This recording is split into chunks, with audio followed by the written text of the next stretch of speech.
আচ্ছা দেখো, পাওয়ার পয়েন্টের যে কোনো ক্লিপ আর্ট পিকচারকে আনগ্রুপ করা যায়। How to ungroup clip art picture, ঠিক আছে? Right click on the clip art picture, ওর ভিতরে গ্রুপ অপশান পাবে, গ্রুপের ভিতরে গিয়ে কী করবে, আনগ্রুপে ক্লিক করবে, মেসেজ আসবে, ইয়েস করবে, ইয়েস করার পর select the particular position and delete বা এডিট, ঠিক আছে? After that again group the picture, তুমি আবার গ্রুপ করতেও পারো না করতে পারো, কোনো অসুবিধা নেই, গ্রুপ করে নিলে সিকিওর হয়, ঠিক আছে? তো আমি দেখে নিই পাওয়ার পয়েন্টে এটা কিভাবে করব। আস্তে পাওয়ার পয়েন্ট ওপেন করি,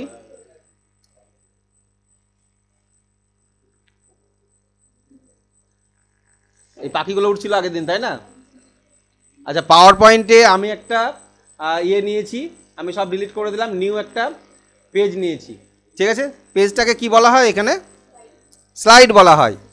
এইখানে ইনসার্টে গিয়ে ক্লিপ আর্ট পিকচার, তুমি কম্পিউটার থেকে যে কোনো ক্লিপ আর্ট পিকচার এখানে নাও, এই পিকচারটাকে কি করতে পারবে, গ্রুপ আনগ্রুপ করতে পারবে। সিলেক্ট করো, দেখো যে কোনো পিকচারকে আনগ্রুপ কী করে করবে, রাইট ক্লিক করবে, গ্রুপ বলে অপশান পাবে, আনগ্রুপে ক্লিক করবে, এরপর এখানে ইয়েস, এবার যে অংশটা দরকার নাই ক্লিক করে কিবোর্ড থেকে ডিলিট, ক্লিক করবে, ডিলিট করে দেবে, দিয়ে এই পিকচারটাকে আবার তুমি ছোট বড় এগুলো করতে পারবে, ঠিক আছে? বোঝা গেল? দেখো তাহলে পিকচারটা কেমন ছিল আর কি পজিশানে আমি ওকে নিয়ে নিলাম। এইভাবে ক্লিপ আর্ট পিকচারের স্পেসিফিক পজিশানকে তুমি ডিলিট করতে পারো, এটা পাওয়ার পয়েন্টে পসিবল। ওকে, এইটাকে যদি দরকার হয় তখন কপি করে নিতে হবে, এখান থেকে এমএস ওয়ার্ড খুলতে হবে, এমএস ওয়ার্ডে গিয়ে কী করতে হবে, হ্যালো, এমএস ওয়ার্ডে যেটা করতে পারবো না পাওয়ার পয়েন্টে করে নিয়ে এসে এমএস ওয়ার্ডে পেস্ট করে দিতে পারবো, ঠিক আছে? এইটা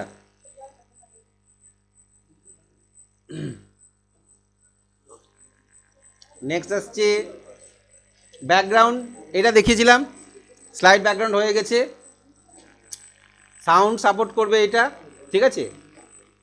আচ্ছা, এবার তোমাদের একটা জিনিস দেখাবো, যেটা হচ্ছে পাওয়ার পয়েন্টে ফটো অ্যালবাম কী করে ক্রিয়েট করবে। তোমরা তো মোবাইলে ছবি তুলে সেটা অ্যানিমেশন ভিডিও করে পোস্ট করি, এবং বিভিন্ন সফটওয়্যার আছে, তাই তো? বিভিন্ন সফটওয়্যার বলতে কিসে কিসে অ্যানিমেশন ইয়ে করো, হ্যাঁ? ওই যে কি যেন কাইন মাস্টার আছে, তারপরে কি সফটওয়্যার আছে না, হ্যাঁ ফিল্মোরা আছে, এই ফিল্মোরা মোবাইল অ্যাপস আছে না? আচ্ছা, ইয়ে আছে প্রিমিয়ার, অ্যাডোবের প্রিমিয়ার আছে, প্রিমিয়ার নাই না? আচ্ছা, পাওয়ার পয়েন্টে দেখো এইগুলোতে animation software, video editing software, আমি ফটো পাওয়ার পয়েন্টে নিয়ে তাকে অ্যালবাম তৈরি করতে পারি। ফটো অ্যালবাম কী করে ক্রিয়েট করব দেখে নেই। এই যে ফটো অ্যালবাম, দেখো ফটো অ্যালবাম ক্রিয়েট করতে গেলে তোমার ফটো থাকতে হবে কম্পিউটারে, from insert tab click photo album, তারপরে নিউ ফটো অ্যালবাম, দেখিয়ে দিই আগে, দেখে নাও। আমি একটা ফটো অ্যালবাম ক্রিয়েট করতে চাইছি, পুরোটাই ডিলিট করে দিই, ওই গো হাত পা ডিলিট করতে গিয়ে সব ডিলিট হয়ে গেল যে। আচ্ছা, ইনসার্টে যাবে, ফটো অ্যালবাম বলে একটা অপশান দেখতে পাচ্ছ, ফটো অ্যালবামে ক্লিক করে নিউ ফটো অ্যালবামে যেই ক্লিক করবে এইখানে ফাইল বা ডিস্ক বলে একটা অপশান দেখতে পাচ্ছ, এইখানে ক্লিক করো। কম্পিউটারে যেখানে তোমার ছবি রাখা আছে সেইখানে চলে যাবে। তাহলে আমি ছবি কোথায় রেখেছি একবার ডেস্কটপে দেখে নিই কোনো ছবি আছে কি না। ডেস্কটপে নিউ ফোল্ডার, এখানে কিছু ছবি দেখতে পাচ্ছি আমরা। তাহলে এই ছবিগুলোকে আমি যতগুলো নিতে চাইছো তুমি এইভাবে সিলেক্ট করে নিতে পারো, যা যা ছবি আছে, ঠিক আছে? এখানে ফোন নাম্বার দেওয়া আছে, আবার সমস্যা হতে পারে, ঠিক আছে? সিলেক্ট করে নিলাম, এবার কি করব, ইনসার্ট করলে তুমি এইখানে কতগুলো 36টা ছবি হয়ে গেছে, ওরে বাবা। 1 নাম্বার ছবি এইটা দেখতে পাচ্ছ, 2 নাম্বার এইটা, 3 নাম্বার, এইভাবে চেঞ্জ করে এই ছবিগুলোর এইখানে তুমি রোটেশান করতে পারো, ছবিগুলোকে ঘুরিয়ে নিতে পারো, ইচ্ছা করলে রোটেশান মুভ করতে পারবে, ছবিগুলোর ব্রাইটনেস কন্ট্রাস্ট বাড়াতে পারবে, যদি ব্রাইটনেস বাড়ানোর প্রয়োজন হয় এখান থেকে বাড়াতে পারবে, অর্থাৎ এডিট করে নিতে পারবে, ছবিগুলোকে আগেই করে নিতে পারবে। তাহলে যাকে যাকে করার দরকার এখান থেকে সেই এডিটগুলো করে নেবে। আর যদি কোনো পিকচার মনে হয় যে আমার এখানে রাখা যাবে না, এখানে সিলেক্ট করে নিই, এইটা আমার রাখা যেতেই পারে, কোনো অসুবিধা নেই, কিন্তু এমন পিকচার যেটা আমার এখানে রাখা যাবে না, তখন সেটাকে কি করব আমি, এই যে এই পিকচারগুলোকে আমার রাখা যাবে না, এটাকে কি করে দেবো, রিমুভ করে দিলাম, এটাকেও রিমুভ করে দিলাম, ঠিক আছে। তারপরে দেখে নিই যে কোনগুলো রাখা যাবে কি যাবে না।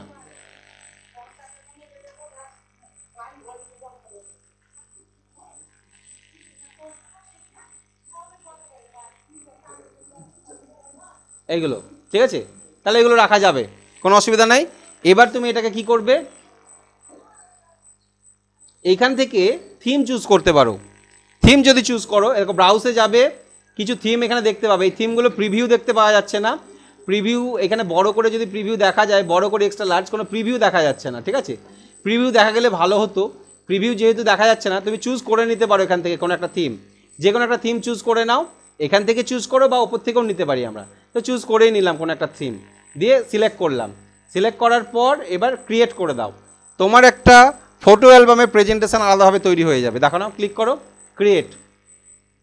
এই দেখো ফটো অ্যালবাম, ঠিক আছে। এখানে নাম চেঞ্জ করে দিতে পারো, এটার নামও চেঞ্জ করে দিতে পারো। এবার প্রত্যেকটা ফটো অ্যালবাম তোমার তৈরি হয়ে গেছে। F5 মারো, এটা আলাদাভাবে একটা প্রেজেন্টেশন তৈরি হয়ে গেছে।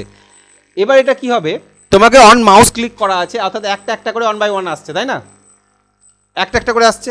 এখানে আরও কিছু এডিটিং করতে হবে। কি এডিটিং করতে হবে, তোমাকে সাউন্ড লাগাতে হবে। তাহলে এখান থেকে সাউন্ড দেওয়ার জন্য কোথায় আছে, অ্যানিমেশনে গিয়ে সাউন্ড অ্যাড করতে পারবে। দ্বিতীয় নাম্বার হচ্ছে এই স্লাইডটা কিভাবে আসবে তার ট্রানজাকশান ইফেক্ট এখান থেকে আমি দেখিয়েছিলাম না, ট্রানজাকশান ইফেক্ট মনে পড়ছে, দেখায়নি না।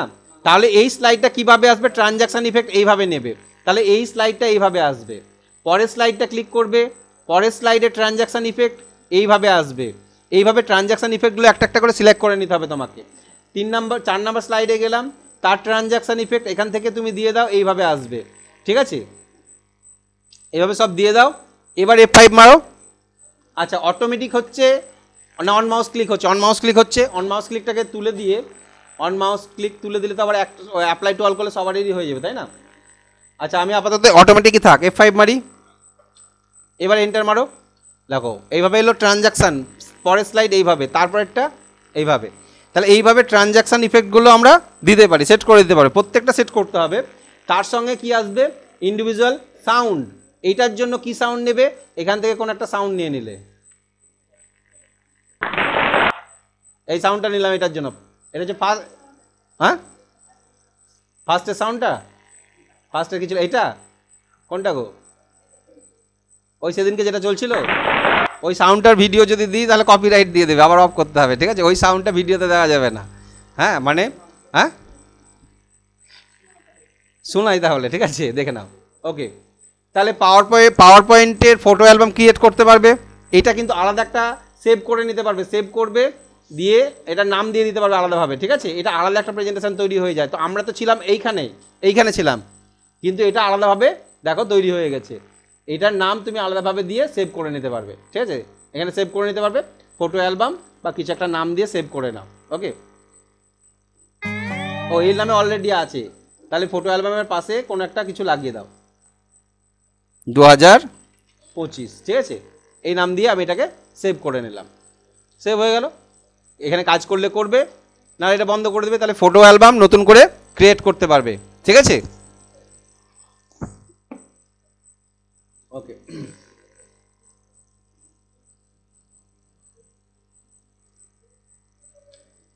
এটা বন্ধ করে দিলাম। ফটো অ্যালবাম কীভাবে ক্রিয়েট করতে হয় বোঝা গেল।